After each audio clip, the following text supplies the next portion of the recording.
Hello నేస్తాలు, welcome to Srujana tasty bite. ఇవాళ అమ్మ ఇంకొక వంటతోటి వచ్చింది. వంట అని కూడా చెప్పలేం, ఇది చక్కగా నంచుకొని తినడానికి స్నాక్ లాగా మనకి అన్నంలో కదా. ఇలా చిన్ని మిరపకాయలు ఉంటాయి కదా, వాటితోటి వామ్ మిరపకాయలు చేస్తుంది అనమాట. చూపిస్తాను. చిన్నవి లేత మిరపకాయలు ఉన్నప్పుడు కడిగి ఆరపోసేసి ఇట్లా వాము ఉప్పు కలిపి మిక్సీ వేసి తీసుకొస్తాను. ఇవ్వండి, ఇలా మిక్సీ వేసేసుకుని ఉప్పు వాము కరెక్ట్గా పెట్టేసుకుని ఇలా పచ్చిమిరపకాయలు చక్కగా ఘాట్లు పెట్టుకోవాలన్నమాట. మనం అలా మిరపకాయలన్నీ ఘాట్లు పెట్టేసుకుని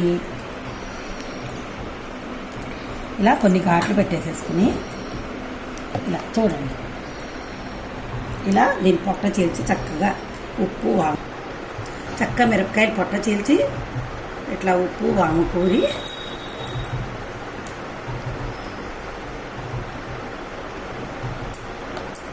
ఇవి ఎన్ని రోజులు ఊరాలమ్మా? ఒక్కరోజు ఊరితే సరిపోతుంది. లేతగా ఉంటాయి కదా, కారం ఉండవన్నమాట. పప్పు అన్నంలో నంచుకున్న చాలా బాగుంటాయి. ఉత్తాన్నం నెయ్యి వేసి కలుపుకుని ఇది నంచుకు తినచ్చు.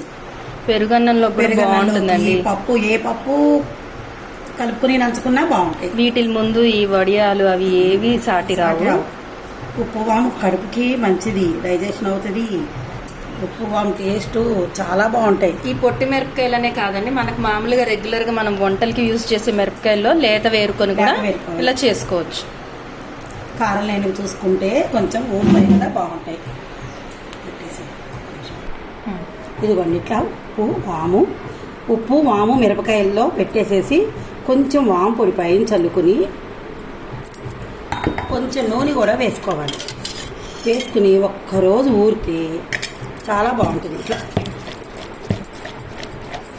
ఇలా కుదించేసి మూత పెట్టేసుకుంటే ఒకరోజు ఊరినాక నంచుకు తింటాం. అన్నంలో వాము మిరపకాయలు, ఉప్పు వాము మిరపకాయలు, ఇంతే.